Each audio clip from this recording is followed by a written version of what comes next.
You ask Tiger to solve. This deals with linear equations with one unknown. The final result is x equals 3.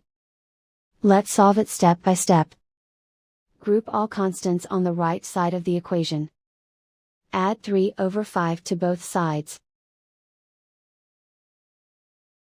Combine the fractions.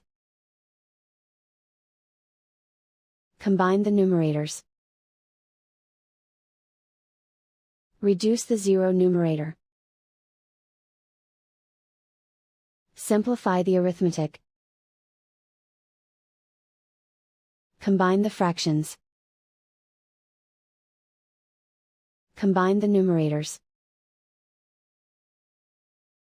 Find the greatest common factor of the numerator and denominator. Factor out and cancel the greatest common factor. And so the final result is x equals 3.